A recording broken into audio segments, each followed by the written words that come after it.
So what were some of the names we thought of? Let's see, we had Red Dirt Hollow. Red Dirt Holler, yep. Red Dirt Hollow. Which obviously, you know, if you guys don't know, our house is kind of, our land is kind of sunken down in a hollow. And we have a ton of red dirt. So we thought that would fit, but there was some things that were pretty close on some other social media or websites that we just didn't feel comfortable with it. So. And we also have loads of turtles here. And so another one was Turtle Run, Homestead, Turtle Run Ranch, something along those lines. But we've got feedback from some of our family members that wasn't really going to be the focus or the main thing here at our homestead. So yeah, because at the point we had chicken and we had goats. So kind of ended that. Well, so then we decided, you know, this is where you know, we've moved out here to be the place that we're going to ultimately retire here, and you know, we think we'd like to extend our deck outside of our house and put a couple of rocking chairs out there, and you know, grow old together, sitting on our deck in our rocking chairs as retired people. So and enjoying our homestead. There we go, Rocking C Homestead.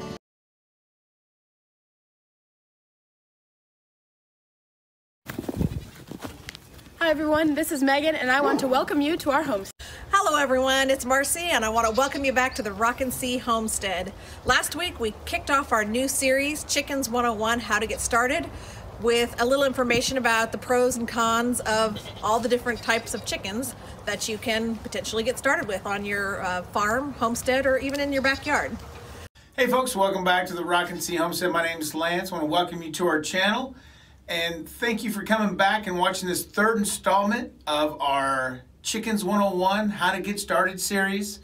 Hey folks, welcome back to the Rockin' C Homestead. My name is Lance, and today's our fourth video on how to get started with chickens.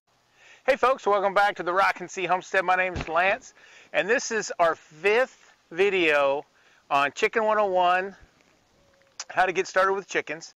Hey folks, welcome back to the Rockin' C Homestead. My name is Lance, and today we're going to walk you through step by step how we built our galvanized metal raised gardening beds. Hey folks, welcome back to the Rockin' C Homestead. My name's Lance, and if you're new to the channel, welcome. Thanks for coming along on our journey.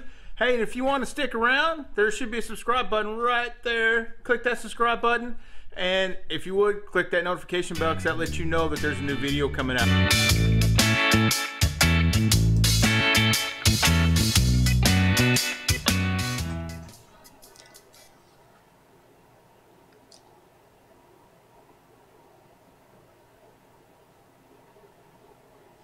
I know. I was waiting for you to say something. No, you're live. You're gonna just... You're live. I'm live. I already knew I was live. That's why I was staring at him. Hey, folks. Hope you all had a great weekend. We did some running. I don't think we did anything else. You made some soapboxes. That's about it. That's about all we got done. But it was nice. So today it decides it's going to rain again. We haven't dried out from last week yet. But that's not why we're here tonight. Our guest tonight is Rockin' C Homestead. So we're traveling to Oklahoma. If I still sang, I could sing you the song from the, you know, play Oklahoma. Go ahead. I want to hear. We're not going to go there tonight. I want to hear. Yes, yes, please. No, we're not doing that. So anyway, we're going to bring Rockin' C Homestead on right now to get me out of this, so I don't have to get a bigger shovel. So you ready? Go ready. Make sure all your questions are in all caps, and we'll put them on the spot tonight. So are you ready? Lance, are you ready? Yes, sir, I'm ready. You're on the show. You're on the screen. Hey, folks, how's it going? Well, they all answered. Didn't you hear them? Do I have to fix this? Man. if I start hearing that, I'm out of here. Yeah, so unfortunately, you only have half of the Rockin' C Homestead. My wife had a rehearsal tonight, and she couldn't make it, and my wife's stunt double couldn't make it either. So it's just, unfortunately, you guys just get me. So thanks for having me on. I really appreciate this, and hopefully we'll have a great conversation here. I think it's going to be a good evening. Well, I'm a little curious about that sign behind you there. That's posters. No, not the C, the other one. There you go. There you go. There you go. Yeah, it looks like a big poster. Yeah. So when we got like we created a logo, and then when we're kind of working through all the logo artwork and those kind of things, Marcy went on Vistaprint and got a couple of them made. So we have one here right behind me, and then we have one back in my office. Oh, so you got this made so you can put them on the telephone poles up and down the road? And... Exactly. Hey, wait, however you have to get subscribers these days. I thought it was on the back of milk boxes, milk cartons. Milk cartons? Yeah, put them on milk cartons. Yeah. Do people even get milk cartons anymore? I don't know. Yeah. Maybe you can stamp it on the plastic ones. There you go. We can just get it engraved. There you go. You can get. There's a place called Sticker Mule. You can get your logo done with that, and with the clear background, and it'll stick to anything. Really? Yep. I can send you the link. I use please do. That'd be Sticker awesome. Mule. Yeah, I use them quite often. Mm-hmm. Yeah. Beer Hands Homestead. We've been doing it all wrong this time. How have you been doing it? Yeah, isn't that an awesome logo? I think that's really nice. Well, like you know, I played a little bit in the promo about different names as you were trying to select a name for your homestead. Mm-hmm. Something about a holler and something about turtles and all other kind of crazy things. And then it boiled down to, well, when you get older, you want to rock on the porch, so it's going to be Rocking C Homestead. But I'm still not real sure how you actually came up with Rocking C. You know, it's just one of those things where, you know, we were just looking at a whole bunch of different names. You know, I know a couple of my favorite was Red Dirt Holler and Horror or Hollow, because our place kind of sits down in kind of a holler, and we just have a ton of red dirt here in Oklahoma. That didn't really work out too well because there's a lot of there's a country song named that, and there's some other websites that had that in their description and all those kind of things. We felt like that could cause some problems later on if we ever got big or those kind of things. So we decided not to go with that.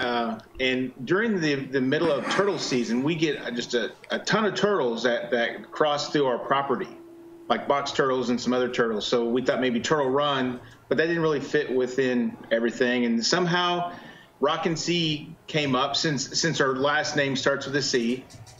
And, you know, we're just a rockin' kind of homestead. So, and figured the whole rocking chair and at some point in our life. So are you guys musically inclined? The wife and the daughter is very much musically inclined. Okay, so and you just sit back and keep rhythm then with the drums or something. Exactly. Okay. Exactly. Actually, that's where Marcy's at tonight. She's at a handbell rehearsal. Oh, really? Well, yeah. That's different. Yeah, she's a director for a community handbell association choir.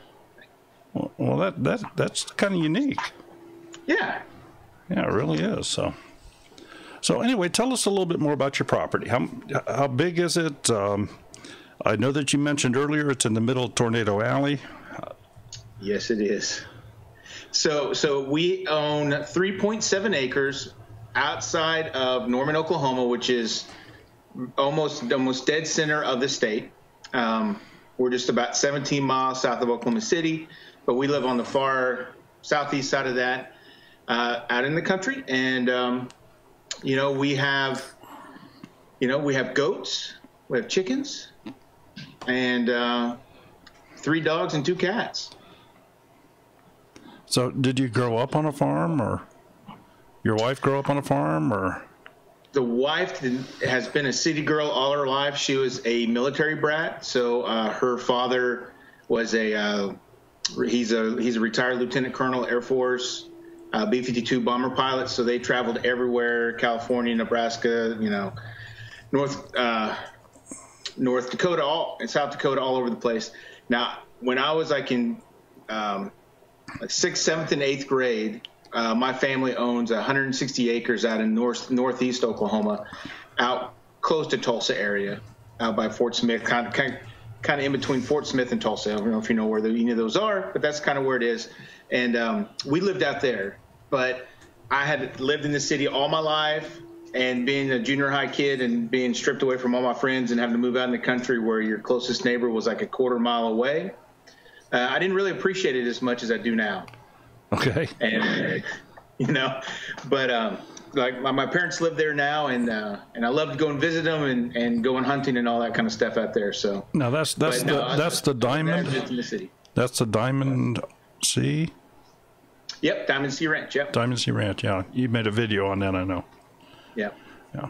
So, but that didn't happen until you were older in junior high school, high school. Yep. It was my 6th, 7th, and 8th grade year, which had been last year of elementary, then junior high. And then when I went to high school, my sister was in college or starting college, and so we moved to Norman. That's where the University of Oklahoma is. So they wanted to move closer so that she could live at home and have a little cheaper on the college education stuff. Oh yeah, absolutely. There's already a question out here for you, Lance. Gemini Homestead. She's my number 2 daughter. What was your awakening moment to homestead life? My awakening moment. Yeah. So in the aspect, and so I'm going to ask the question to clarify, in the aspect of what made me want to do it, or when I got out here, I'm like, oh my gosh, I'm a homesteader now. Let's see if she responds. And while we're waiting on her to respond, another party here has said, hubby goes to Norman often to the NCED training facility. I drive by it a lot. So that's from Meemaw's Hippabilly Homestead. Okay, yeah. So that's the National Training Center for the Postal People. There's a big training facility here. And actually, the road that I live very close to drives right past it when I go into town, Highway 9. So I drive by it. Every time I go into town, I drive by it. Did you get your response back? Yeah. She said, what made you want to do it? Well, I know for me personally, I've wanted to live in the country or live a more country lifestyle probably since, probably my mid-30s. I'm about mid-40 now. So, living out in the country when I was a kid, I didn't appreciate it at all. As I got older, I didn't want to live in the city anymore, having too close to neighbors and all those things that come with living in a neighborhood or in a city. So I want to do that. So I know we did a video on this, but I probably sent Marcy 100 Zillow ads for acreages and country places and those kind of things. And then after about 50 of them, she's like, you're really serious about this and you want to move out in the country. And then I finally convinced her to move. And to be honest, I was a little, I never thought she would buy into it as much as she has, but she is full on all aboard now. So it's awesome. And I just saw another question here. Okay. Overlook Valley Homestead. What made you pick chickens and goats for your homesteading animals? So my daughter, when we first moved out here, she was halfway through her junior year, and one of the things that we kind of bribed her with to move out in the country, move her 30 miles away from all of her friends, 30 minutes away from her friends. She goes, well, let me back up. So when we moved onto the place, it already had a chicken coop kind of built, and we just had to fix it up. So she wanted chickens from the very beginning, and eventually we got her some chickens. And, 4 chickens ended up being like 20 chickens, and you know how that chicken math goes. Worse than rabbits. Do what? Worse than rabbits. Yes, pretty much. And we've even culled some just because we have a very good habit of raising roosters when it comes to hatching eggs. We're at about a 75% rooster ratio. So hopefully on these new chickens, we'll have a whole bunch of hens. And then on the goats, my wife had done a couple mission trips over in Jamaica for the music thing. There was a music ministry, and over in Jamaica, there's goats running everywhere. And on this one trip, there were these goats laying on a bench. And she just fell in love with that. And as you guys see in our videos, we have benches in all of our goat pen areas and tables and stuff. So once we got the chickens, you know, kind of under control, we figured that we had them alive and can maintain them. It was time to get some goats, and we ended up getting some goats. Okay, now I have a question. Something we talked about a little bit before we were on the air here. Yeah. I mentioned that I'd seen in one of your videos a storm shelter. Yes, sir. And you indicated that a lot of the houses in your area don't have basements, and so that's a reason for the storm shelters. So kind of just share with, if you would, because I don't think that's near as common to folks in many other areas of the country as it is in your particular area. You just have to go back to the movie Twister. You've never seen the movie Twister. Yes, I have. But that's a storm shelter. Well, yeah, but tell us. That's what comes to my mind. Well, yeah, tell us about your storm shelter. Wizard of Oz. is it strictly a storm shelter, or do you also perhaps use it for a pantry for canning stuff? So it is not cool enough year round to be like a root cellar. Okay. It still gets fairly warm in there during the summertime, because it's like a quarter out of the ground, and it's full of concrete and it's you know, it's rebarred in and all that kind of stuff. But so it's a 6x8 by 6.5 foot tall, kind of walk-in type of storm shelter. Now, a lot of people in this area, so to kind of answer your question, a lot of the homes in Oklahoma do not have basements, and it has to do with the water table and clay soil that we have. Almost every house that has a basement, it leaks, and you can't keep the water out of them, or they're not built very well, or whatever the reason is, they just don't build them here. So to protect ourselves from all the dogs here, hush. Sorry, this is our life. So to protect us from all the tornadoes that we get, and some of the major big, you know, and if you guys are familiar with sizes of like tornadoes, but the largest ones are like F5s, and it's some kind of scale they use, and those have came through within, you know, 20 or 30 miles of where we live. Oh, wow. So we're overly cautious of those kind of things, and especially since we live in a manufactured home. It's one of the things that Marcy said has to be first on the list. A storm shelter has to go in. I can see your point on that one. Okay. Now how are you notified of an impending tornado? I mean, are you close enough that there's a big siren that goes off that warns people, or Yes. Yes, okay. Go ahead, explain. Yeah. Oh, I'm sorry. Let me go put my dogs out real quick so they stop. Okay. I'm sorry. All right. Okay. Really good. Yeah, me too, half-acre dreams. That's two of us. Gosh. Brown coat, I think that bark was loud enough. That's more like 4 cents worth. Sorry about that, guys. Oh, no problem. So here in Oklahoma, we're all pretty weather aware. We're all pretty smart when it comes to what the weather's doing, and kind of, you know, when it's kind of a red letter day and the weathermen are saying, hey, today's going to be the day where storms are going to break out. We're all pretty cautious of that. I think I have probably 4 weather apps on my phone that will give me warnings that we have, you know, watches and warnings are popping up. And then if there is actually a tornado that the National Weather Service, which is right down the road from us here, when they say that there's a tornado in the area, then the sirens go off. And those are fairly close and we can hear them. Kind of neat. Okay. Well, not neat that it's, but that you're close enough that you can hear it anyway. Is what I'm at. Yeah. Yeah. And if you're ever in the area on a Saturday at noon and it's clear out, if you hear the sirens, they're just testing them every Saturday at noon. Well, Ours are Wednesday. yeah, they test here on Wednesdays. Yeah, if you hear dogs howl, you know that's sirens going off. Any siren. Hamiltonville Farm asked Lance, loved your raised bed videos. How do you decide what video topics you're going to do? That's a good question. You know, part of the time it's just what needs to be done at that moment in time or that part of the week.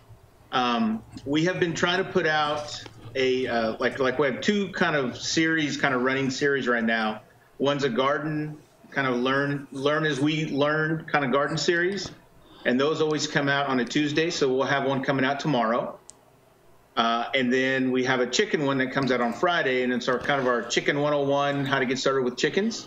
And that comes out every Friday. Then the Sunday video, so typically right now we've been doing 3 videos a week. So the Sunday's kind of a free-for-all of what's just going on. So right now, chickens are on Friday, and the gardens stuff's on Tuesday. So other than that, it's usually whatever we have going on or whatever is you know, we've kind of look at a schedule. Marcy and I have to be very scheduled out of what we do and when we do it, just because our schedules and since we both work full time. I just scrolling back through here to see what I perhaps missed, and I did miss a couple. Gemini Homestead shared that they had an F5 hit twice in 20 years, but many F2s and F3s. And you're getting a few subscribers here, and let me just kind of share that with everybody in here. Oh, awesome! They got a pretty good channel. Go check them out. If you see anything you like, go ahead and hit that subscribe button to them. If you don't like it, he'll refund your money. Don't worry about it. I may even give you double back. And Andy in Tennessee says, Mr. Darrell, usually when a cow goes flying by, that's a pretty good sign of a tornado. Yeah. You saw that in Twister, Andy. Cow. Another cow. That or a pickup truck, either one. Oh, Lord. So anyway, what prompted you to start the YouTube channel? So when we moved out here a couple years ago, I was going to YouTube to kind of learn different ideas of what to do on our homestead, and you know, I kind of started following 2 or 3 different channels and watching a lot of their content and figuring out what they're doing. You know, Josh over at Stony Ridge Farmer was one of the ones that I really watched a lot of, and then he got me kind of hooked on Keeping It Dutch and Arms Family Homestead, which are fellow guys here from Oklahoma.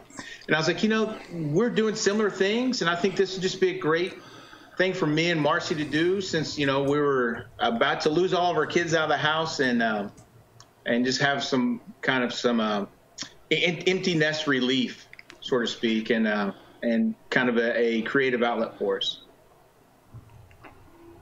Real good. Have you had any previous video experience, or was this just all new to you and you just jumped in and went out and bought $5,000 worth of camera equipment? And no, we do all of our recording on my iPhone. Okay.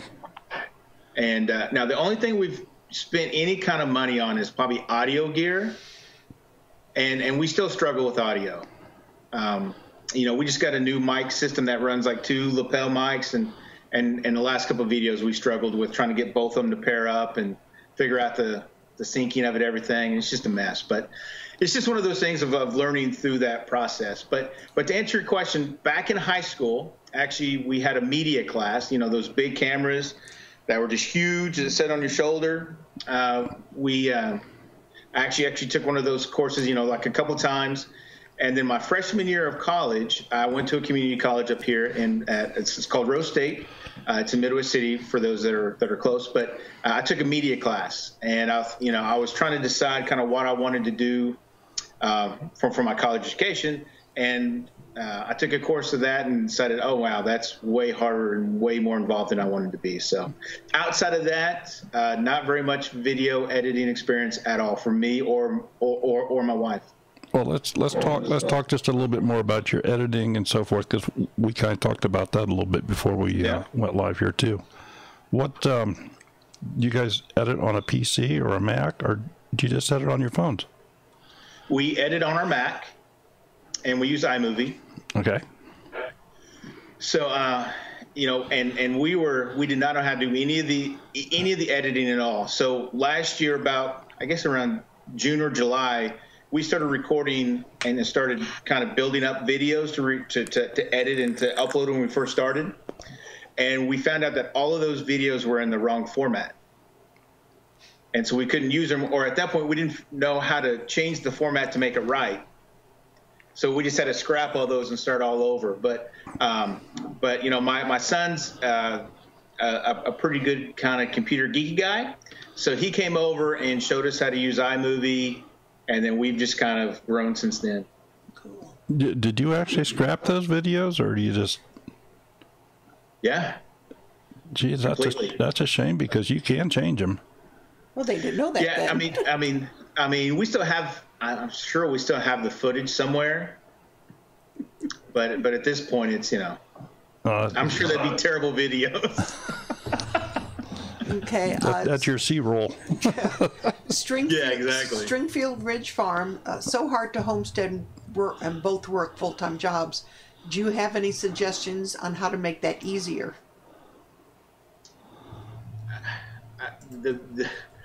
Yes, it is hard.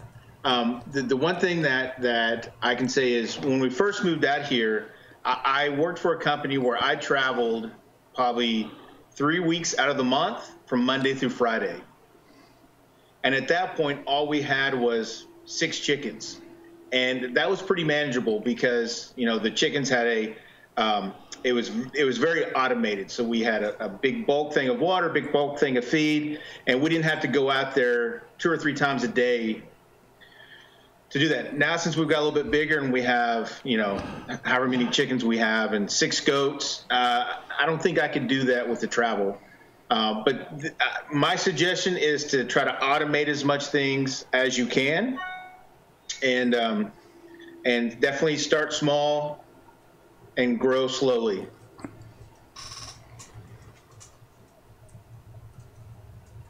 Okay, I know that you've also started doing some series on some gardening. Yes. Your raised bed gardening and so on and so forth. And you mentioned earlier about the clay soil and stuff. Is that one of the reasons you went with raised bed, or was there a different reason? No, well, it was kind of a 2-part. One is because the soil, our soil is just terrible here. It's even hard for us to grow grass in some spots because it's either super hard, dense, packed kind of clay, or it's this real fluffy sand that gets real mushy when it rains. And so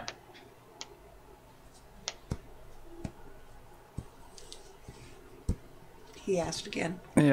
Oh, okay. I was like, what's I'm going sorry, on here? No. Yeah, I just saw Chris's comment. Somebody wants me to do this show without a shirt on. I don't understand what the deal A is. different color shirt. Oh, Chris. I'll get even with you some way. That's fine. So, Hey, at least you got the suspenders on. That's all you need. Exactly. yeah, I could take. I don't need a shirt. You know, I can not have a shirt on. That's okay. I'm not gonna an okay from over here, but anyway. Well, So, anyways, no.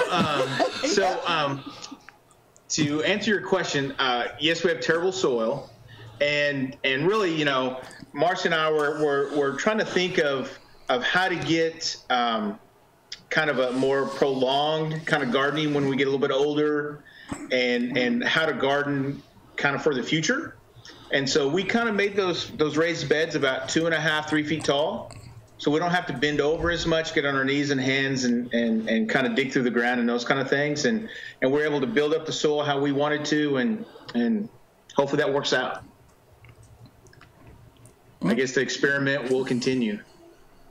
Okay, well, I'll tell you what. Let's go ahead and fire up one of the trivia time here. We'll get a trivia question out of the way, and then we'll get the phone lines opened up and see if we got anybody that wants to call in and say hello to you.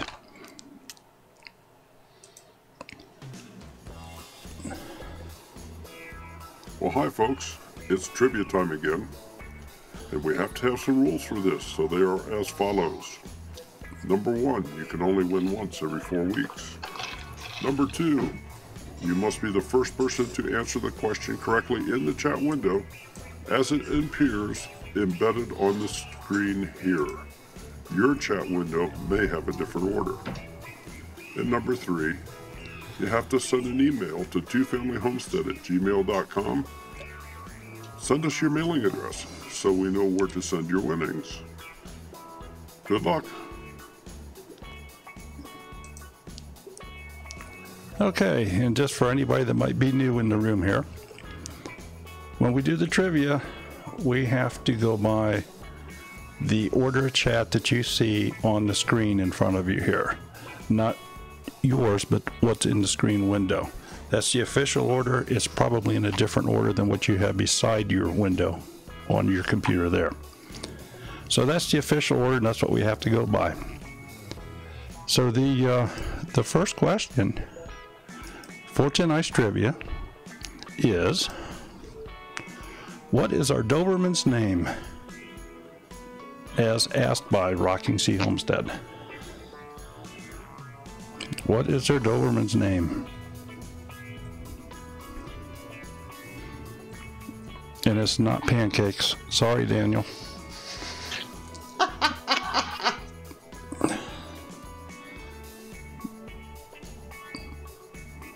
And it's not Smudge. Hot dog. Bad dog. Sometimes it's that.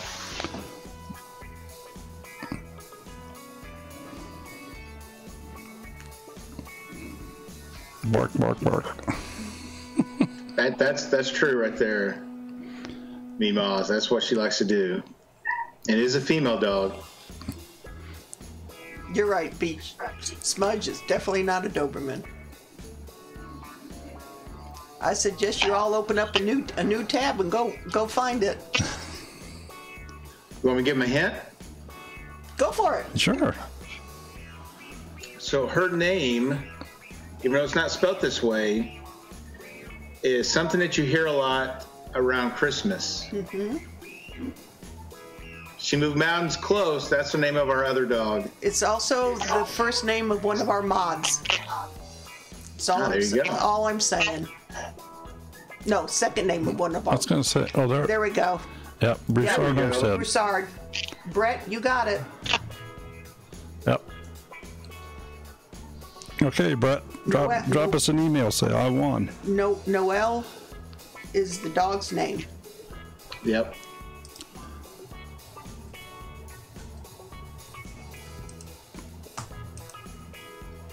There we go. Good job, Broussard. Okay. City said, I've been watching Rocking C Homestead for a long time and can't think of it. Isn't that amazing how it's, put you on the spot and it's like, your mind goes blank. So we have the phone line open.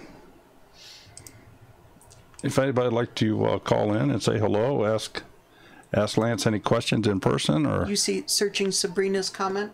I haven't. What 2 words cannot be spoken on live feed, especially ours? Cheesecake and shirtless. Oh.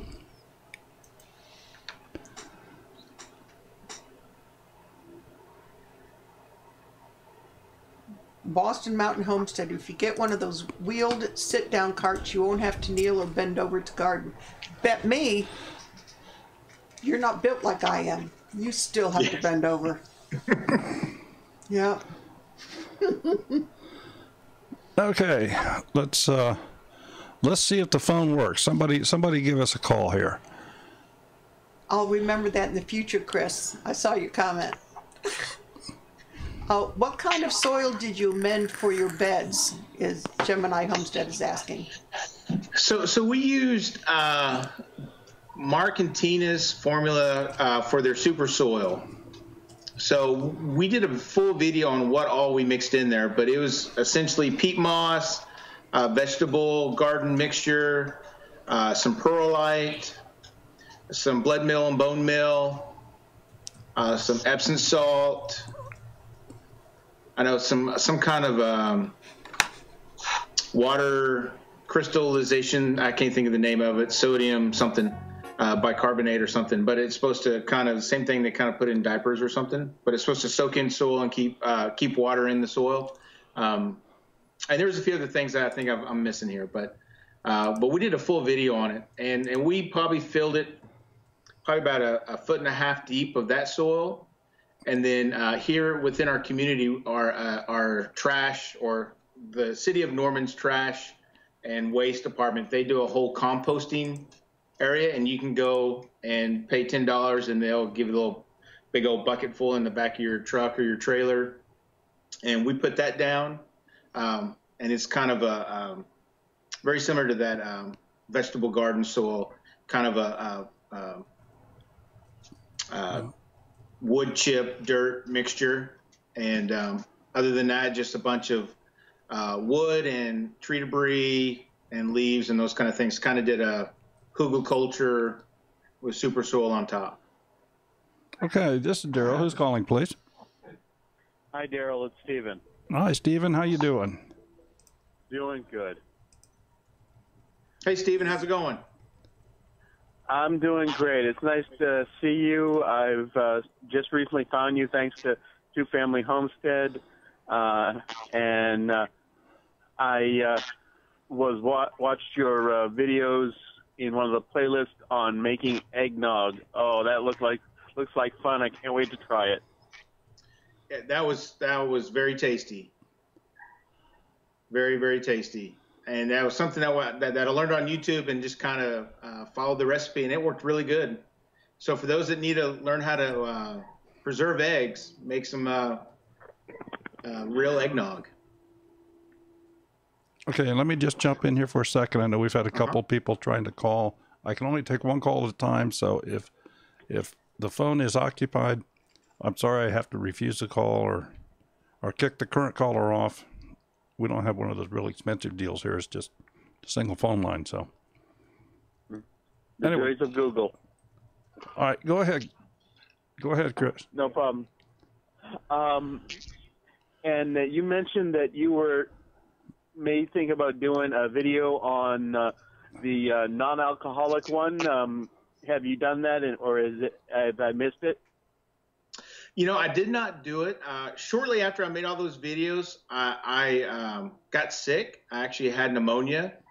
And actually, I was in the hospital a couple times there in actually New Year's Eve. And then shortly after New Year's, I was in the hospital. But the end of December, January, and February was pretty rough. So I didn't do a lot of those type of things, unfortunately.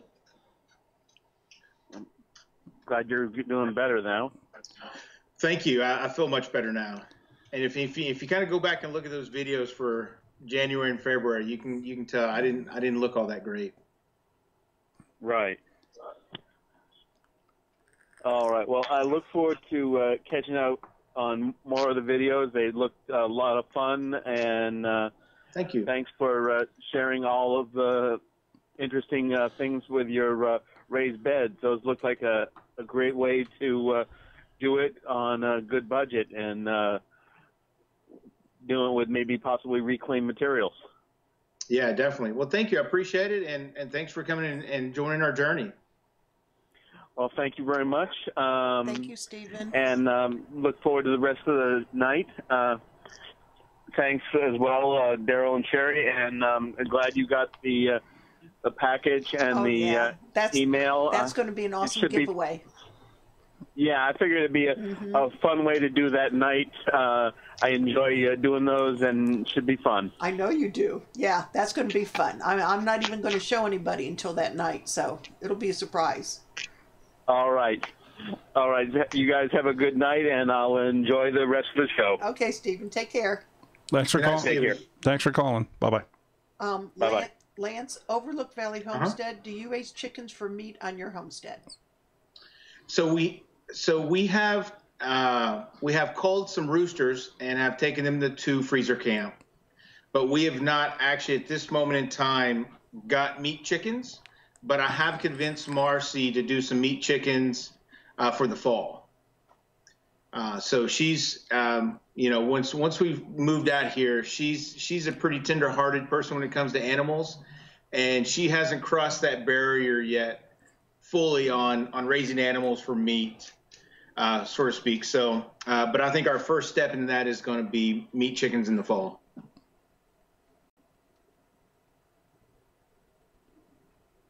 You know, isn't it nice how somebody came up with the word culling instead of killing? Oh, yes. Just yeah, saying. Exactly. Yep. Same thing with, dispatching instead of butchering and, gutting and all those things. So I'm curious, did you just dive into this on your own, or did you have somebody come over to help you, or what? How? No. Go ahead. I'm sorry, go ahead. No, I'm curious. How did you dive into that process? You mean into just owning chickens or into harvesting? Harvesting. Chickens? Harvesting. I watched a lot of YouTube videos, and to be honest, I'm still not 100% confident in my skills.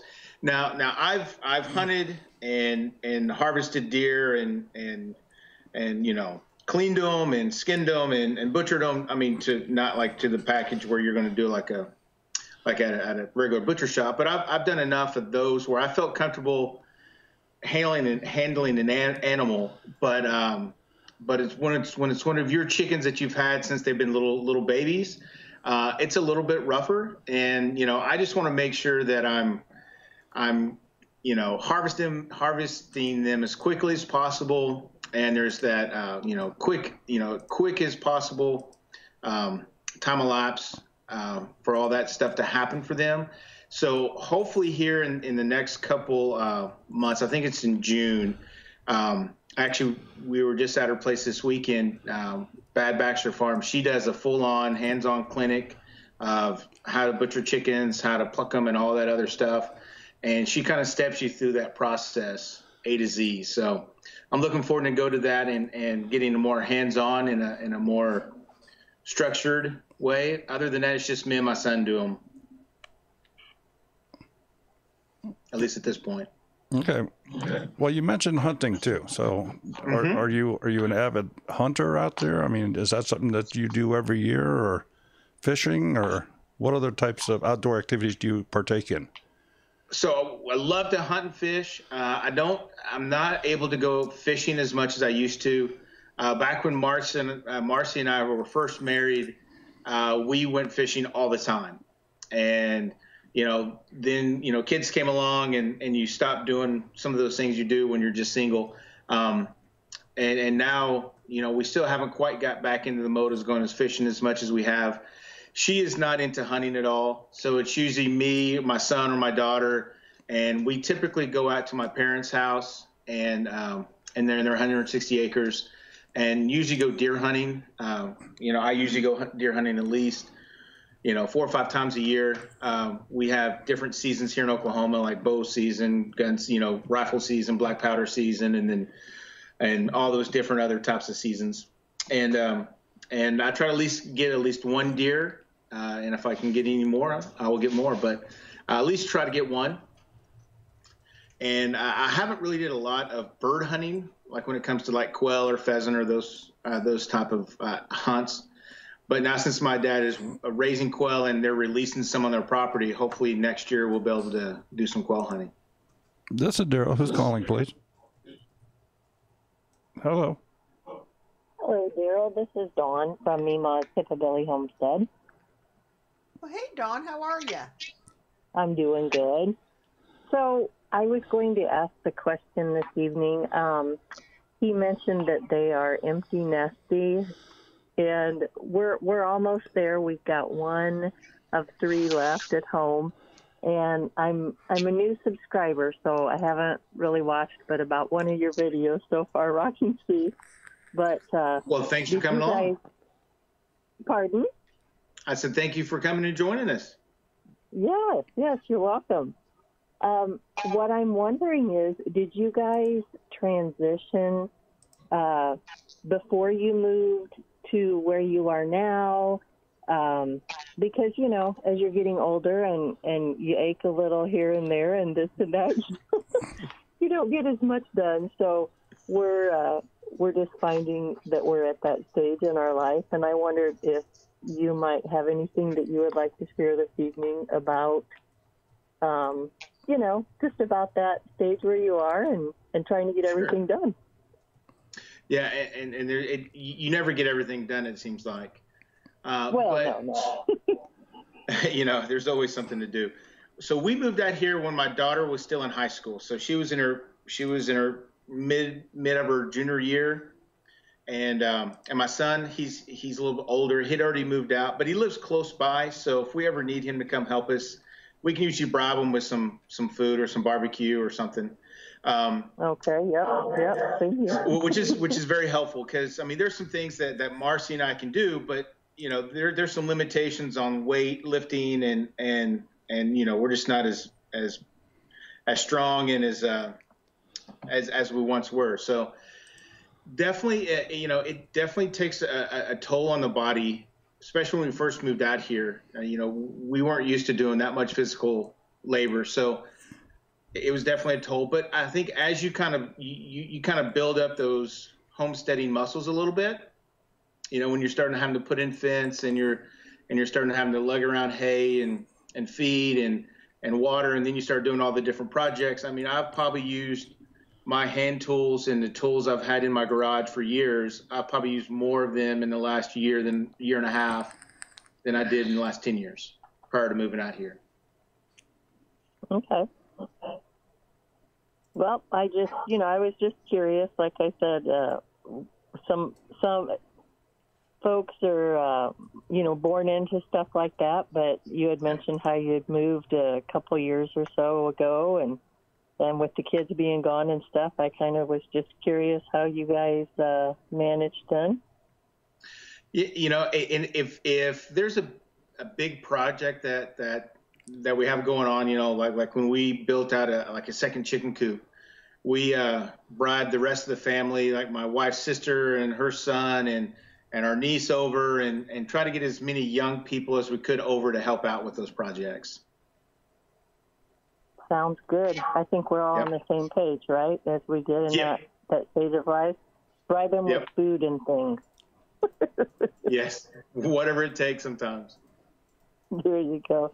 Well, hey, thanks, and I'll look forward to watching some more of your content. All right, thank you. Appreciate it. Yes, Thank you for calling, Dawn. thanks for calling. See you, Sherry. Bye, Daryl. Bye-bye. Okay.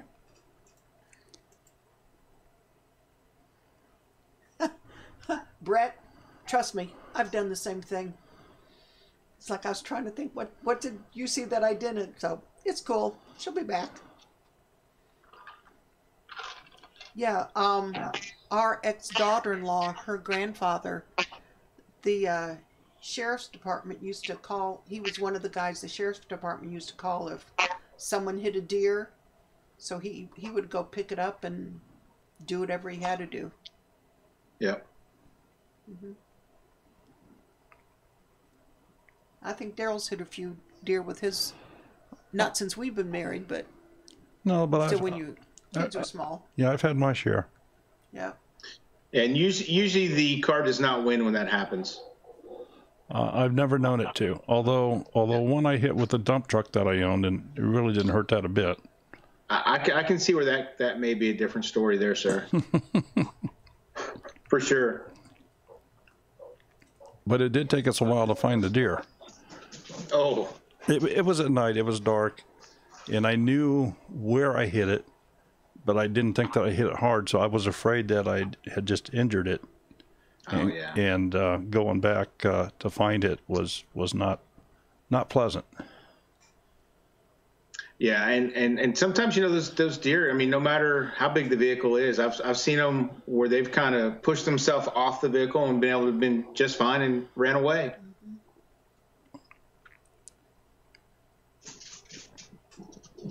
Okay, not seeing anything else. No, I don't see any questions. Here right now. Just chit chat. Just chit chatting. Deer. Just chit chatting, huh? Hitting the deer and bow hunting. So let's talk a little bit more about your chickens. Do you have any Do you have any predator issues there, and how do you handle that with deterrent for predators, or do you have large LGDs, or do you have just electric fencing around, or how do you handle your predator control for your chickens?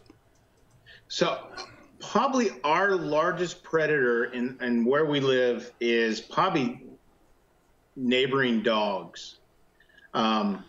So we keep our chickens and our goats close in the same area. So we have all of our backyard fenced in, or we call it our backyard, but the back part of our property, all fenced in, and the dogs can run that whole section, and they can run in the front. And then at the very back of that is where the goats and the chickens are. And the dogs and the goats and everybody are separated. We don't have a live guard dog. Like I said, Marcy's pretty tenderhearted when it comes to those animals. And I don't think she could let a dog live outside full time without it being a half home house dog and half outside dog, which kind of defeats the purpose.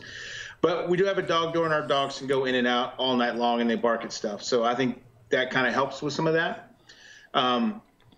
So other than the neighboring dogs coming onto the property, knock on wood, but we haven't seen a lot of raccoons.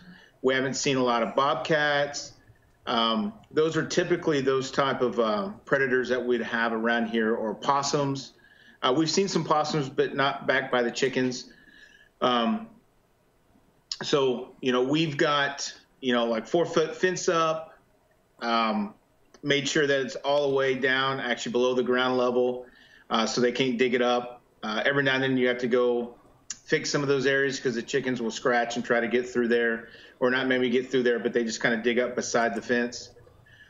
And around the coop themselves, I mean, our coops are fully enclosed buildings, so when we lock them in there, they're pretty much locked up. Now, last year we did have about a 5-foot snake get into the chicken coop, and actually one of our hens was actually getting broody, and she was laying on a nest of eggs. And when I went in to kind of put them up, lock them up for the night, this snake was crawling into the nest with her. And of course, it freaked her out. She ran off, and I was able to get a hold of the snake and take care of it. But other than that, knock on wood, we haven't had any huge issues with any of that stuff. But, we just try to really make that as secure as possible with the fencing and any of the runs, make sure that we have chicken wire that goes down below ground level, and just make sure that there's no washouts or any of those type of things around that after it rains real heavy and stuff. Do you have covered? Do you have covered runs, or? Yes, we have 2 separate chicken coops where we can put chickens in, and both of them have covered runs for them. So how cold does it get in your winters out there? This winter was probably, it was cold, but it wasn't like super, super cold. We probably got down in the teens, maybe single digits for maybe 1 or 2 nights. Typically what happens here is it will get cold for like 2 days, and it'll go back to about 30s and 40s. And then it'll get cold again, and then it'll kind of go back. So it's this kind of roller coaster wave of being hot or hot in the winter, but cool and then cold and cool and cold. So. Okay, and for those wondering in the chat, Rocking C Homestead resides in Oklahoma, about right in the middle of Oklahoma, pretty close. Yep, pretty much. Yep.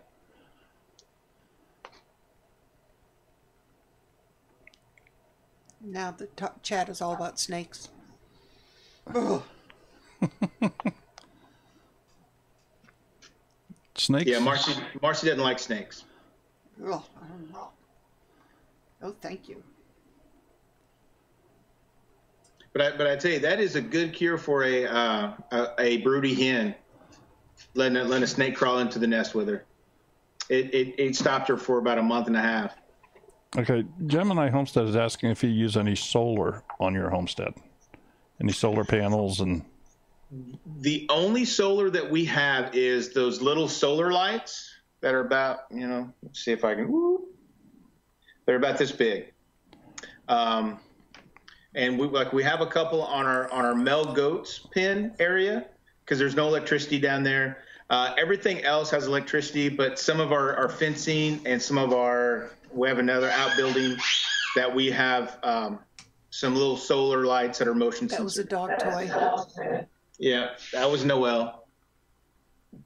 Okay. I mean, she's getting rambunctious. I looked at Sherry. She just said, "That's a dog toy." She knew what it was.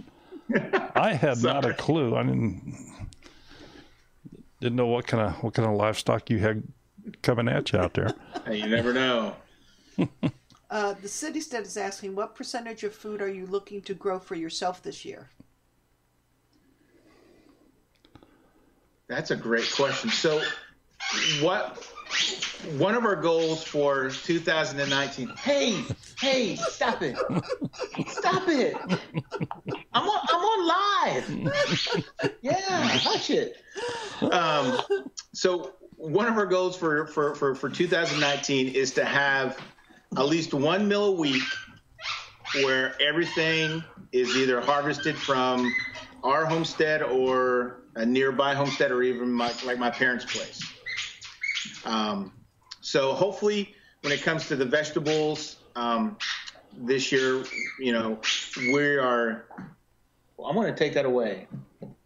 Hopefully, we're going to be able to, at least on the salad and lettuce and vegetable side, we'll get enough to where we can maintain that with onions and garlic and that kind of stuff. But hopefully, when it comes to when we get to meat chickens, and it just grows and grows. So. Other than I don't really have a percentage other than, our goal is to at least have that 1 meal a week. That's a full on just ours. So are you planning on doing a lot of canning this year too, or?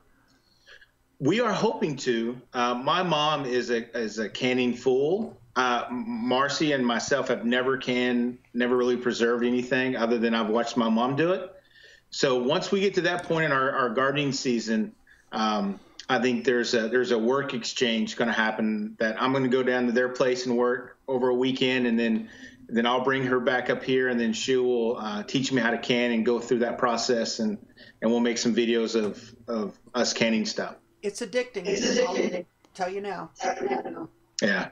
Well, I guess it was last week I had lunch where everything other than the salad dressing was from our homestead. I had lettuce, I had chicken, and onions. Everything else on the salad was from our homestead beside the dressing. So I thought that was pretty cool. Terry from City Girl Country Heart is asking, if you had one thing to do differently, what would it be?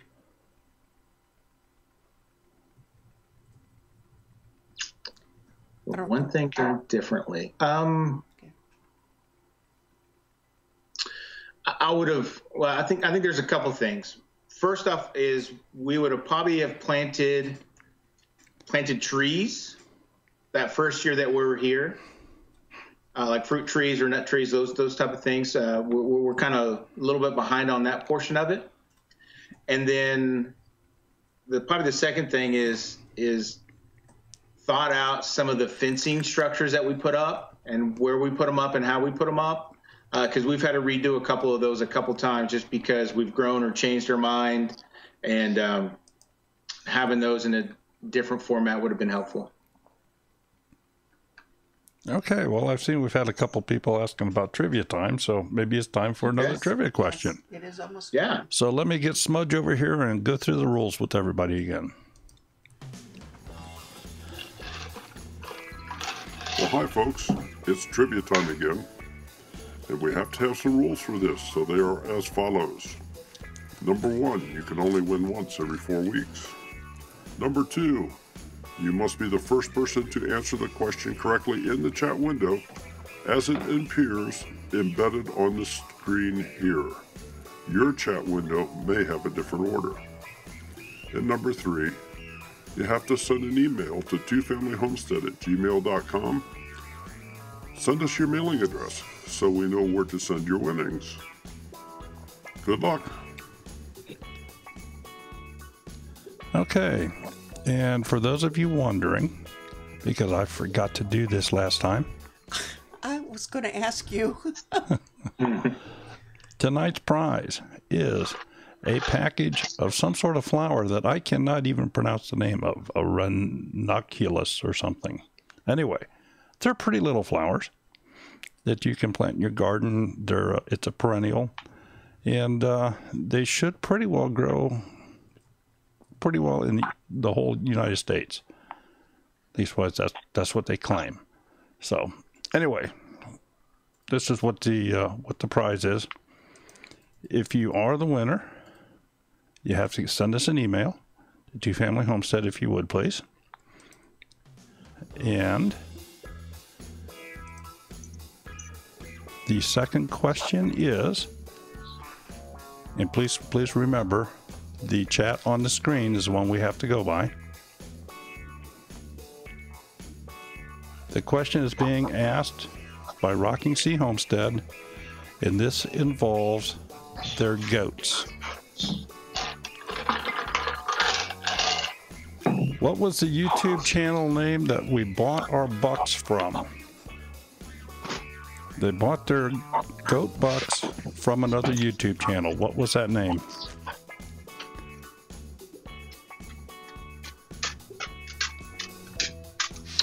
Not pancakes. Oh, Daniel.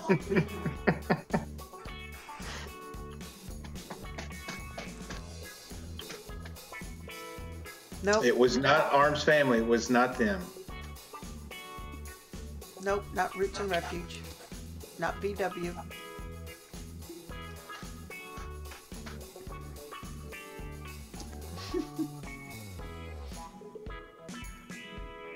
Nope, not Loma. Horticulture Geek. Woohoo! You got it, dear. Okay, Horticulture Geek. It was not Russ. That's funny.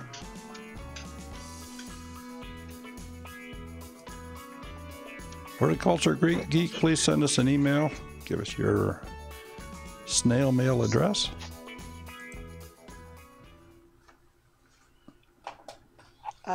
Sky, it's a long story, but we're not going. Trust me, nobody's more upset than I am. But there's a good reason for it. Yeah, the trip to Baker's Creek, this isn't going to happen for us this year. But we'll be in Missouri in August. Another party that's not going to be at Baker Creek is going to be Stivers. Right, because they'll be on our live stream next Monday. Because next Monday night, we're doing our Monday Night Live, and Stivers Homestead is going to be our guest next Monday night. Okay. We're not able to go either. So we're all in the same boat. Yeah, we'll be meeting. God, there's something flying around here. Seems to like me. What's see it? It just won't leave me alone. It likes you. Glad it does.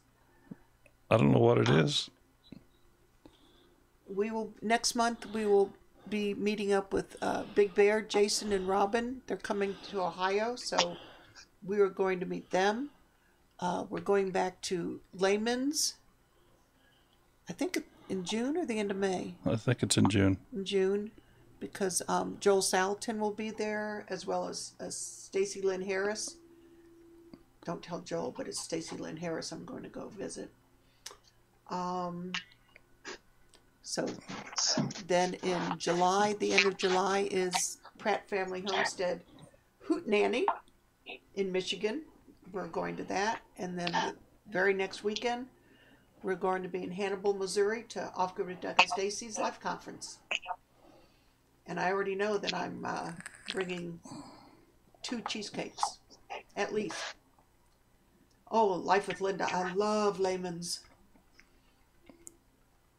I did pretty good this year. I got out of there with just buying some dish towels. And those were for giveaways, not for me. Well, if I'm not mistaken, VW Family Farm is going to be a speaker at Baker Creek. Yes. Along with Roots and Refuge. Now, Roots and Refuge is not in here at this point in time tonight, but I see VW Family Farm is. So. Yeah, Grandma's Garden. If you email us, I do have a list. If you're talking about who's going live, are you talking about the live streams? I have a list. If you want that. Oh, that's right, Mari. I'm going to email you after this, and I'll let you know. Oh, you're going back up there this weekend, Nathan? I know you'll be there, Ben. I really wanted to go. Brett, you take care. Max, Happy Homestead, the Baker Creek, the Spring Festival is next Sunday and Monday in Mansfield, Missouri.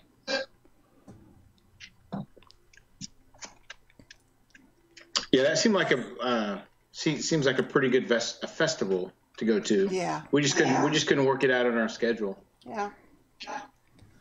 Now, Lance, you were at the shindig, were you not? We were. I was pretty sure that. Yep. Yeah. I was pretty sure that we talked there. So. Yeah, you were a little busy. I don't know what he was doing. I just saw him sitting there at the end of the table, you know? Yeah. We drove in late Friday night and I drove to, I think it was Conway, and then we drove over to Searcy and then stayed there to about a little bit after lunch, and then we had to head back because Marcy is a choir director for a church, and so she has to be at work Sunday morning early, so we had to get back. But that was a great event. Great to meet some people, and there's some people that were there that I didn't get to say hi to and shake their hands with, and I was kind of bummed about that. But the shindig was awesome. I cannot wait till the second annual shindig. Oh, can you imagine how big that thing's going to be? Mm-hmm. Yeah, it's going to be massive. I'm ready. Now, if you are in Oklahoma, though, there is a meetup this Sunday down in Kingston, Oklahoma, with Arms Family Homestead and Leon. I can't think of his last name, but he's a gardener. He has a gardening channel. They're going to have that. They're going to have that Dutch character there too, aren't they? That's right. Yeah, Keeping the Dutch is going to be there, character. And there's some other ones of the Oklahoma YouTubers going to be there. So I think it's noon to 5 on Sunday afternoon. So we're going to head down there and get to meet some more people. Chris, so hopefully we'll see you there. Chris, are you wearing that at the shindig next year? Is that what you're saying?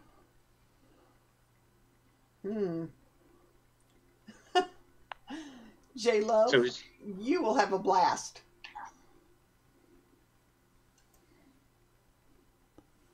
Nicole, I have no idea. I know they're supposed to be coming, but I have no idea. Well, I think that VW is going to be coming to Ohio too. That's what they asked. I thought they were asking Jess and Maya. No, they asked. They're not. Jess and Maya's not in the channel, are they? They asked me if we were going to be home July 21st, and I said we're not going out until. Nicole Barrett, when are Jess and Maya coming to Ohio? They're supposed to be coming to Ohio. I don't know when. Okay. We don't know. We don't know when we're coming to Ohio. Tigger! All right, let's get back to Rocking Sea here. Okay. So, what are your long? I'm going to say long term. What's your plans for the next couple of years as far as what you want to do with your homestead? So I think probably the first immediate goal is to breed our male and our female goats. So we'll start that next month, actually in May, and hopefully that will have them kidding sometime at the end of November, beginning December timeframe, where it's not too cold here in Oklahoma yet, and we'll have some baby goats, and then we'll start milking them, and we'll have 3 of them that hopefully has that we'll have kitted out. And so we'll have plenty of milk to make cheese and yogurt and all those kind of fun things that you do with milk. Since just only Marcy and I, we don't need a ton of them. We have Nigerian dwarf goats. So they're smaller goats anyway, so they don't produce, a gallon of milk per goat or anything like that. It's usually about a quart or so from what we've been told. So hopefully we'll be able to do that. Probably, depending on how the garden goes this year, maybe expand the garden out a little bit bigger.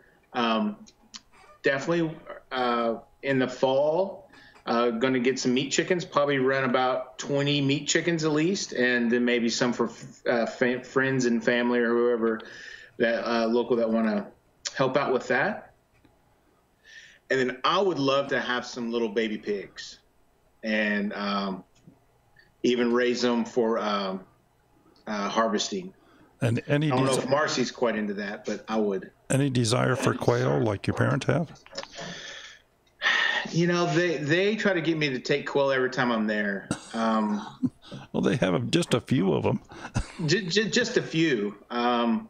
I think they're getting about 150 eggs a day right now. So we've talked about it, but I'm just not quite for sure. I mean, quail are messy. They are super messy animals, and I just don't. And it'd be me having to deal with it, and I just at this point in time just don't want to deal with that. So, do you have any desire to go with bees or any other? Yes. So probably next year we're going to try to get some bees next winter. So we were kind of in the mindset this last year to do the bees this winter, spring time frame. I kind of talked Marcy into getting in the male goat so we could breed our goats. And that kind of took some of the funds and budgetary things that we had for the bees, and we put it into the goats. And so we kind of pushed those bees back for a year. But some of the local people that we've just kind of are getting associated with and become friends with, they have some bees, and there's some other local people here.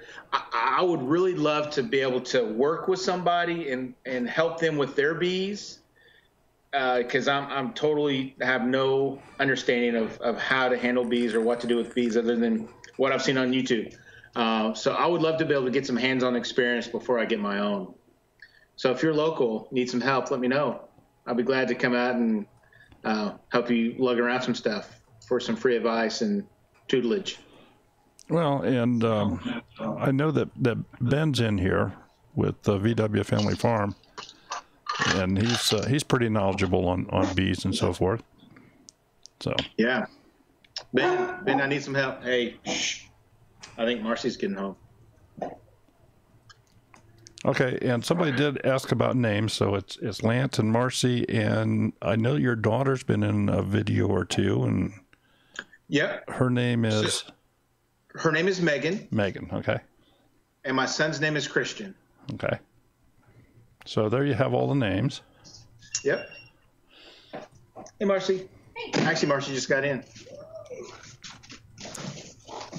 You want to come join? Sure.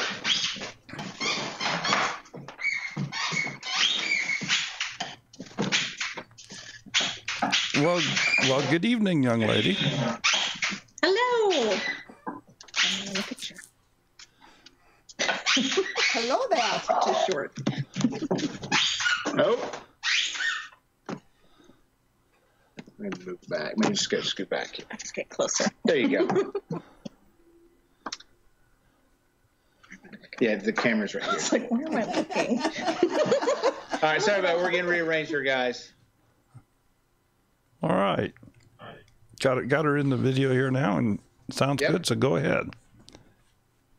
Hi, everybody. Sorry I'm late. Well, that's all right. We've waited the whole show here for you now.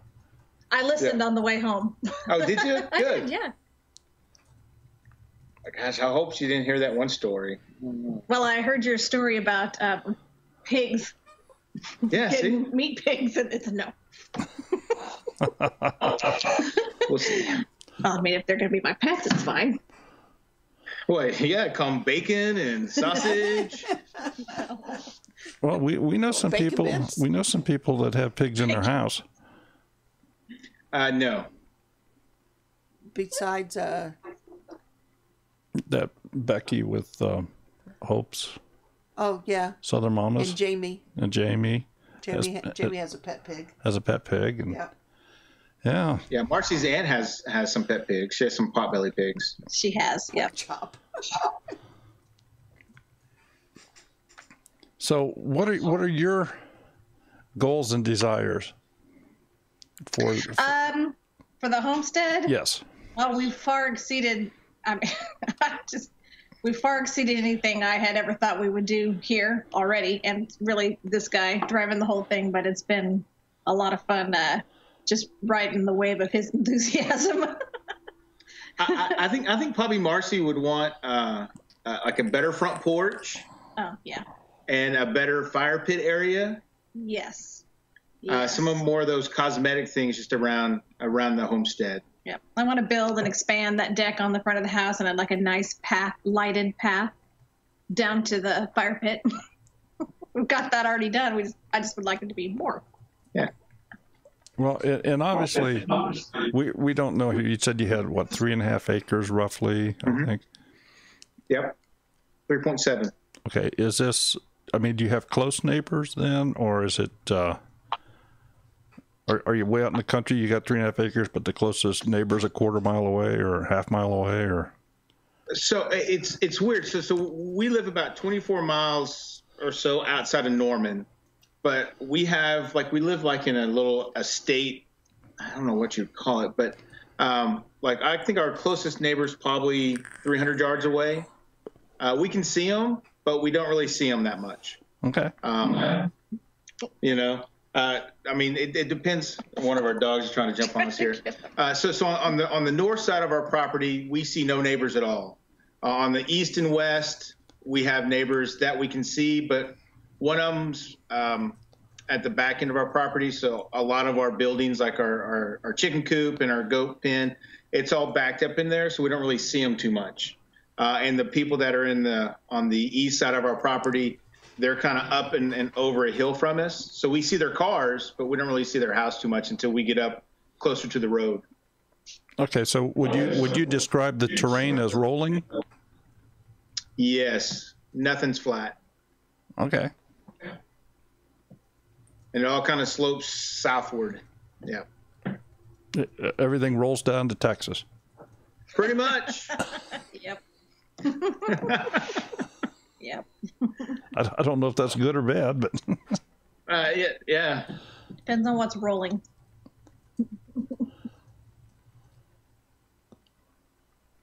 okay. Just glancing through the chat here. They're still talking an awful lot about kilts. I don't know Lance. What's your take on a kilt? You know, I think I would not be opposed to a kilt. I think it'd be very freeing, and you just don't want to be on the bottom side of a ladder with the person on the kilt. You know.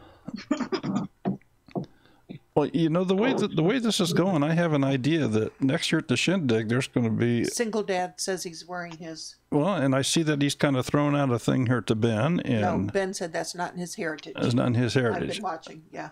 Well, I don't know. Ben just doesn't seem to be the type to back down from a challenge here. 2020 Shindig Kilt Challenge. Yeah, there you go. Okay. I've been watching it. Oh, see, now they got me shirtless in a kilt. What the heck is this? Come on, we can't do that now. Because you don't want to see me shirtless. Kilt maybe, but not shirtless. Yeah. I mean, Daryl's already shirtless on the video, so.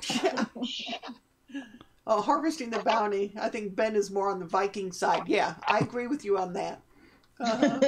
Viking side. That's funny. God, hit that 10 o'clock hour, and the chat just goes downhill. Well, I mean, really fast, and everybody just follows it. Well, the kids go to bed. It's all, yeah. What's the saying? You can't lead a whatever. Well, you can with our group. Well, I'm surprised we haven't had a few more people call in, though. The number is up on the screen, folks. It doesn't cost you anything to call. So. Chris, he ain't going to do it. So, Daryl, you going to wear a kilt next year to the shindig? I don't have. Ain't happening. I don't have a kilt. Well, we can make that happen for you, big fella. Just because you don't have one now doesn't mean that. Now, Lance, I just got my computer back. Don't make me spit my water out all over the keyboard.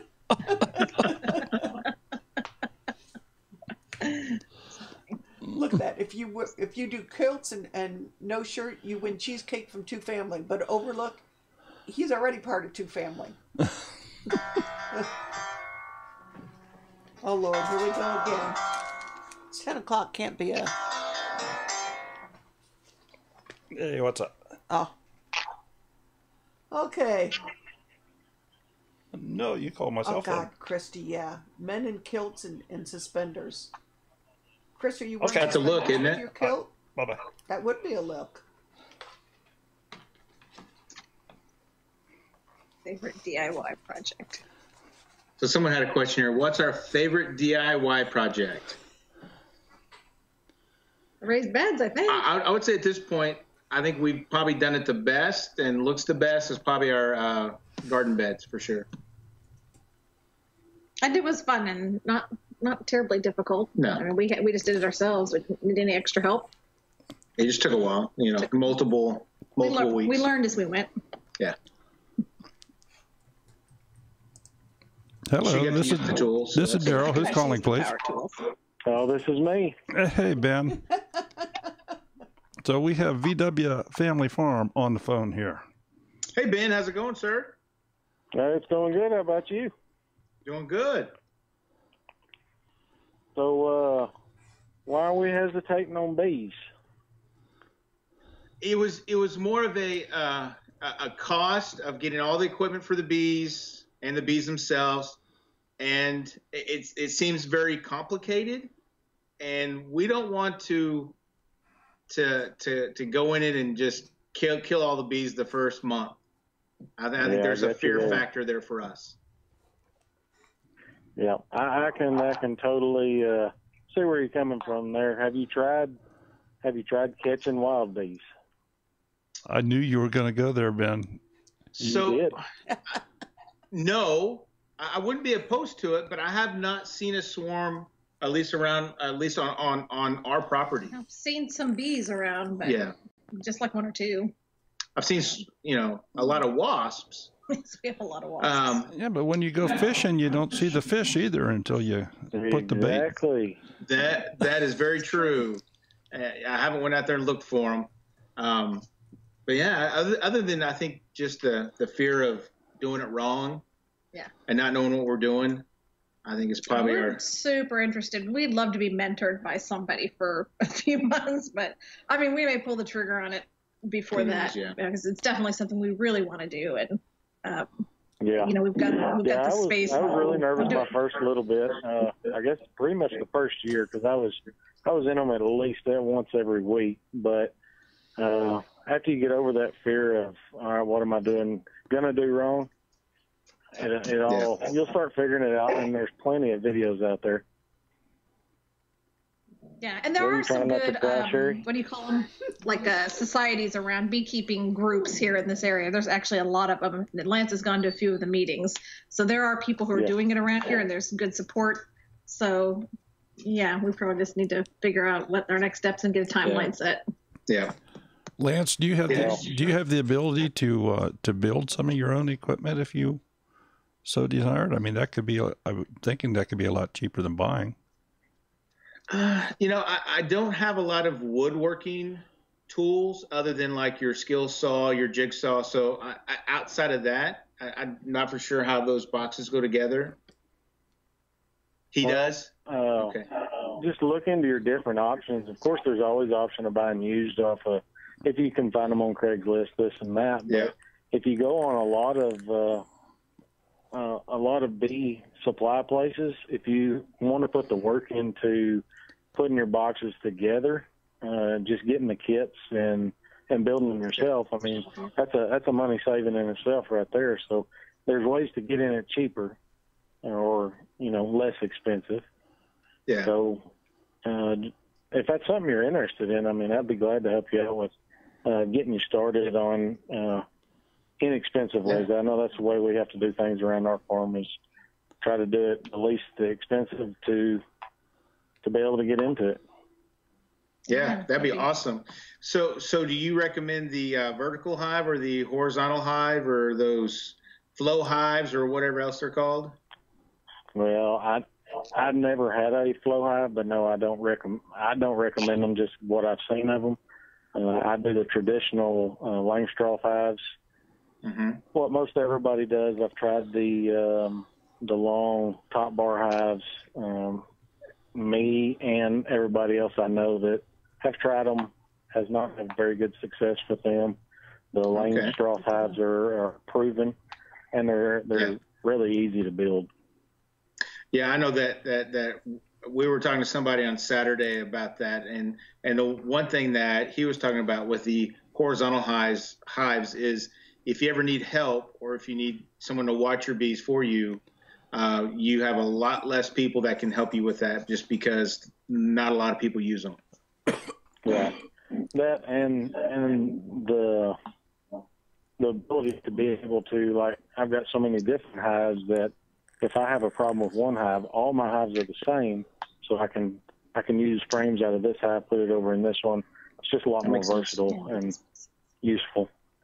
But and even going back to what I said earlier when we started was about the swarms. You can pay $150 for a nuke of bees or whatever, but if you put just a little bit of time and effort into building some nuke boxes, there's several different types out there that you can build. You can get into bees for little or nothing. So just go up there and set you a box up in a tree or wherever, and just see if they come to it, or actually go find or put out somewhere. If you have a swarm, let me know. Well, I do a little bit of all of it, but it's not just you're going to go put a box out in a tree and hope it comes. I've got a video, and I know there's several videos out there trying to catch wild swarms and swarm traps. But I set out, usually every year I'll set out 10 to 15 different traps. Some of them may not get nothing all year, but like I think we were sharing it with Daryl and Sherry. We caught 7 swarms in one tree, and a lot of it was just back to back. Wow, that's awesome. Yeah, something we could definitely look into. Yeah. So I always encourage people that is interested in beekeeping or wanting to get into it. I always try to encourage them go try to catch wild swarms, because what we found is they're always seem like they're a lot healthier, a lot stronger, and will build up a hive a lot quicker than you go into a bee farm and buying bees. Now, yes, I have sold bees to people because they don't have the ability or they want to or the time to wait to try to catch a swarm. So I will do that some, but I always try to recommend people to catch them. We'll have to give that a try. We'll look into that. I think it's worth a shot.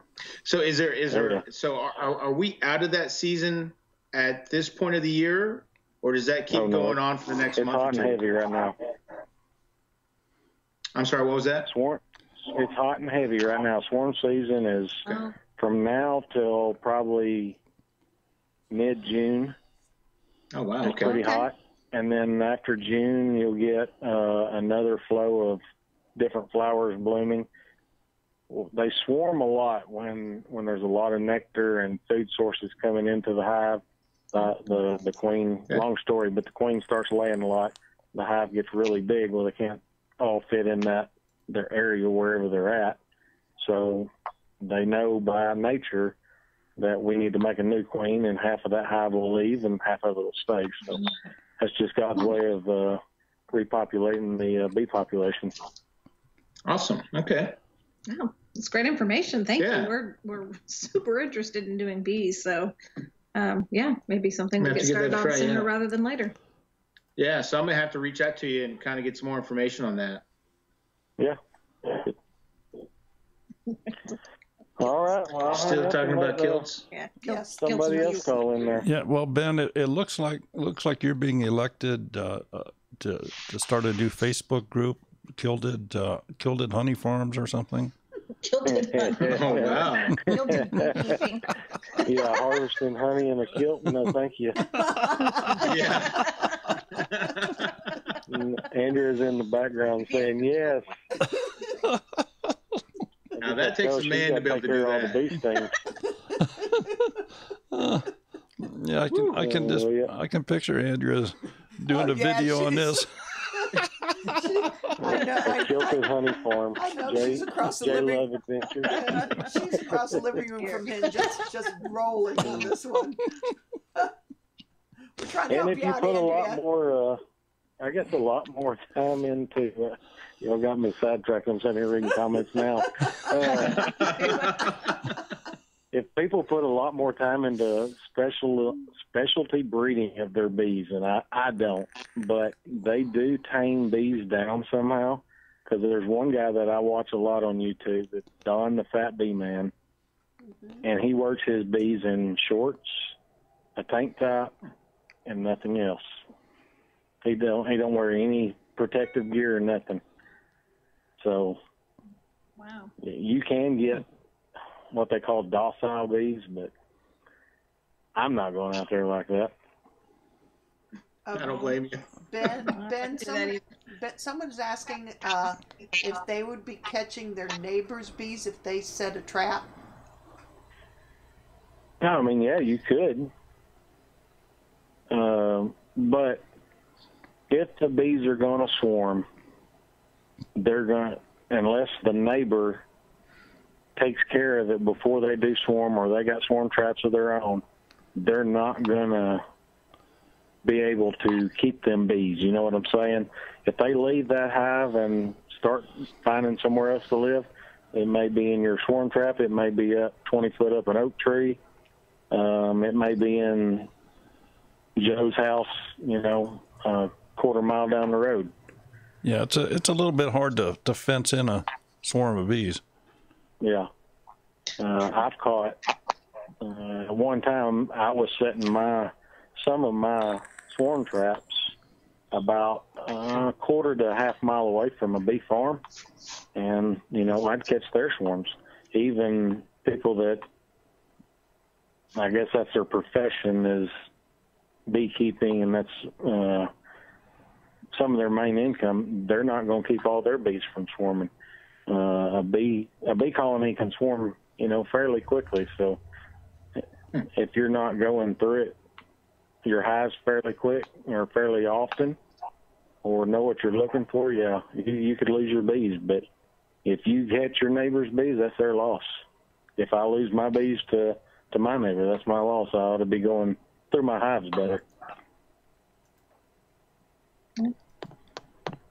So there you go. Now you got another series of videos to get started on. All right. Woo. Yeah, that's good. More content. That's always good. More content, yep. Yeah. More things you got going, the more content. Yep. More videos to put out there. That's right. That's true. That's true.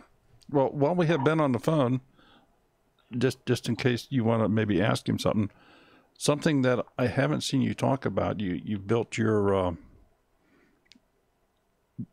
garden beds here now, but I haven't heard you talk anything about a greenhouse. And I know Ben has kind of a unique greenhouse. So God, I'd love to have that greenhouse. So he doesn't have any dirt in his greenhouse. Oh, he does the whole hydroponic? Yes, sir. Oh, wow. Cool. Yeah, I haven't looked into that very much. I know. We had a friend of the family out in eastern Oklahoma that had like a whole hydroponic setup where, like, he had it in his house. We had the fish, and that would go into this and feed this, and it just seemed really complicated. But that would be pretty interesting. How do you keep it from freezing in the winter? Just keeping your greenhouse heated, but a lot of it is solar heat from the sun into the greenhouse, but it's not so much as keeping it from freezing. It's keeping the water temperature warm enough to keep the fish alive. Ah, okay. Interesting. But, I mean, there's several different ways about doing it. Aquaponics versus hydroponics versus just growing it in the ground. I can't say that I like one way more than the other. I want to try both of them in there, but at this time, I'm going to stick with my tilapia just because I've got them, already established. But greenhouses, I think greenhouses are the way to go as far as just keeping fresh food on your table during the winter months when you're not able to grow out, in your raised beds or in your garden.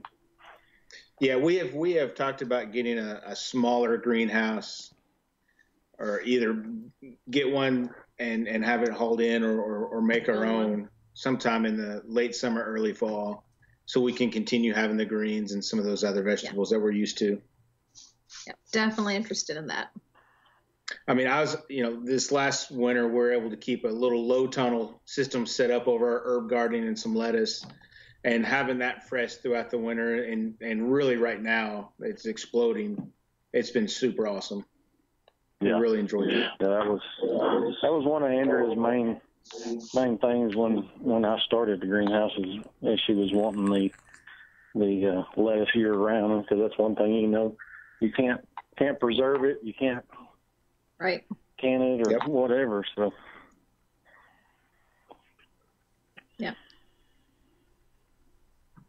Okay. Well, Ben, thanks so much for sharing all that information, and I'll just make the blanket statement here. If anybody's out there has any questions on the aquaponics and stuff, Ben's got a lot of experience in it, and I'm sure that he'd more than welcome an email from you or something if you have some questions. Yep. That's cool. Yes, thank you, Ben, and definitely we'll be reaching out to you on the bees. Yeah, for sure. All right. Good. I love talking honeybees. Okay, awesome. Good deal. Yeah. Okay, Ben, thanks so much. Thanks so much for calling in. Appreciate it. Thanks, Ben. Do what, Daryl? I say thanks so much for calling in. We'll talk to you later. All right. See y'all. Take care. Ya. Bye-bye. Bye. Okay. Well, it's after 10:30, so Yeah. real quick, if anybody else wants to call in, do so right now. I'm going to take the number down in a couple minutes here, and we're gonna kind of be closing things off because it is getting a little late. People's got things to do, like go to bed, get some sleep, get ready for tomorrow. Yep. So, J&R Guide Service, what did you want to let us know? What's that? No, Brenda, they're all out of possum pizza. this is Daryl. Who's calling, please? This is Mark from Overlook Valley Homestead. Hi, Mark. How are you doing? I'm doing going, great. Mark? How are y'all? Good. Well, good. I just wanted to say how good the show is tonight and every night. And the guys you got up, I just subscribed to them. I haven't watched any of their videos yet, but I'm going to be checking them out. Thank you. Appreciate that. All right, guys. All right, I'll talk to you another time. I just want to say hey. Thanks, Mark. All right, Well, Mark, thank you. Thank you for calling in. You have a wonderful evening. Thank you. Bye-bye. Harvesting the bounty, I do understand. There's a question for you, Lance. What's the one thing you want to have on the homestead equipment-wise? A pickup truck. Oh, yes. So, right. so back earlier in the year, we actually paid off my vehicle, and we were kind of talking about, do I want a pickup truck or a tractor? And at that point in time, I picked the tractor, and I still would like a pickup truck because it would just be nice to be able to have that to haul some things around without having to pull a trailer, and it's just bigger, and you can haul more weight and pull bigger trailers, and it'd just be helpful. To have a small SUV right now, and it's sometimes a detriment. We have hauled things that perhaps we shouldn't have been hauling. We probably would not have been legal. And we're just like traveling down the little highway there as efficiently as we can, and praying a lot on the way. You did that when you moved the hot tub here and the shed here. Yep. Yeah, I moved a 12 by 14 foot shed on a 16-foot flatbed trailer. Oh wow! Oh dear. Yeah. So if you do the math, there's just no way that a 12 by 14 foot shed is going to fit in a lane. Yeah. So they did it late at night. Yeah. There you go. There you go. Late at night.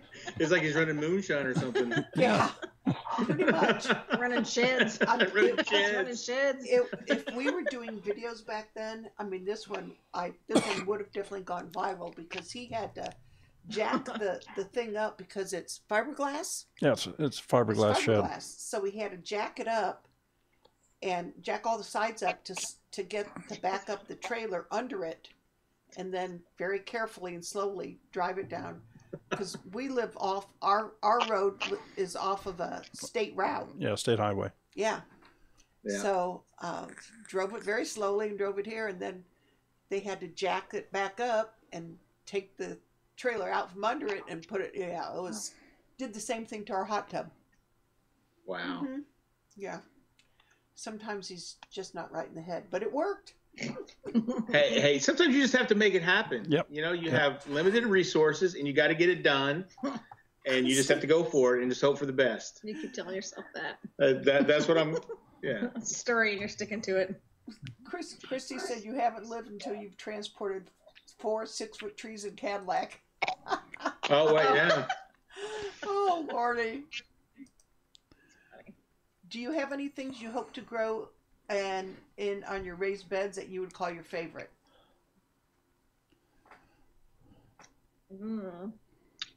Probably tomatoes or squash, kind of a tie. Tomatoes or squash. Yeah. Well, let's talk about the tomatoes here for just a minute. You're probably going to have to somehow trellis those up. Are you looking to put just a single trellis, like I'm going to use the term cattle panel here, or some sort of fencing?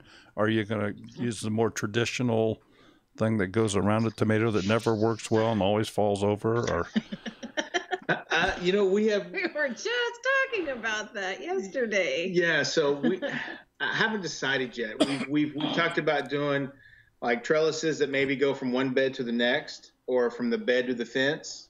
And so they can kind of go up that side. Same thing for the squash. Or I saw a video where a guy was using cattle panel, but he made them into a square, and he just attaches two halves of the square together, and they're about however tall those cattle panels are, and they're easy to store, and those seem to be pretty nice structurally wise. So I haven't decided yet. Well, the cattle panels are 50 inches high, if it's the typical one that I'm thinking of. And I don't know, your raised beds are what, 2.5, 3 foot? Mm-hmm. Yeah. Yeah, so we may have to get a step stool anyways. I was just going to say, for your tomatoes, you're going to have to take a ladder out to harvest your tomatoes. Yeah. Right. I will, for sure. Yeah. So maybe the archways maybe be the best method, because then it'll just be kind of up there. You can just grab them, hopefully. Okay. City-Stead said 52 inches, so yeah, I was close. 52, okay. Yeah, I think we're gonna have to use his method to actually get them home, because again, no pickup truck. I feel your pain there, City-Stead, and I think we're gonna have to kind of wad them up and stick them in the back of the car. So yeah, a fruit picker on a pole, huh? That would work too. Well, I don't know what it's like. I don't know what it's like in your area there, but I know here, for example, if you have a Home Depot close by, they have a truck you can rent for like $20. Yeah. Yeah. Yeah. Yeah, and we also have a U-Haul place that rents trucks. Yeah, just grab that and go to the local Tractor Supply and throw cattle panels in the back of it. Yeah, that's probably what we'll have to do, something like that. Yeah. Probably so. What part does your truck need? Needs a power steering pump. Power steering pump. Okay. I forgot. I knew it needed something, but I forgot what it was. Yeah, needs some work on the steering. But if we ever get it fixed, we'll have a truck for sale. Single Day at Homesteading says they rent trailers at Tractor Supply, and I don't know. I've never checked that here. Okay. I mean, we have like a little. I guess it's an 8-foot trailer. So we could put it in there. We would have to bend them up pretty good, but I think we could get them in there. Sure, we get everything else in it. I mean, we've done everything else in that doesn't fit, so why not that too? Yeah, they'd just be tall. Yeah. Okay. Well, can you think anything else here? No. Folks, any last questions? Jessica says, you're strong, you don't need power steering. Well, we have another truck now, Jessica. So that's the old truck. Just saying. I mean, look at me. He's got suspenders and no shirt on. He's a tough guy. Yeah. He's got a shirt on. You don't even want to hear that conversation. Last week I made sure he wore an orange shirt just for Chris. I'm going to have to watch every time we go live from now on. I don't want to kilt this color. You're not getting kilt any color. Right. Oh my goodness. Yeah, said he wore it just for Chris. You're right. He loves you, Daryl. All right. Well, folks, I think that it's almost time. Well, I appreciate you all staying on long enough for me to get home and yeah. We did that on purpose. Isn't that nice? That was great. And thanks for having us on. We really appreciate it. Yes, Well, thank you so much. This is great. Well, I'm glad you enjoyed yourself. I hope you're still nervous. That's what we try to do, is keep our guests nervous. I'm definitely over the nervous part now, especially now since the dogs have kind of settled down and not barking and squeaking their toys anymore. That was funny. And no, we really enjoyed having you on here tonight. Maybe we can do it again here in the future. And thank you so much for sharing your time with everybody out there. Oh yeah, we loved it. Yeah, thank you so much. We appreciate what you do. You guys are doing some great stuff out there. Yeah. Okay, so everybody, take care. Tomorrow night we'll have our Tech Tuesday, and then Thursday night we will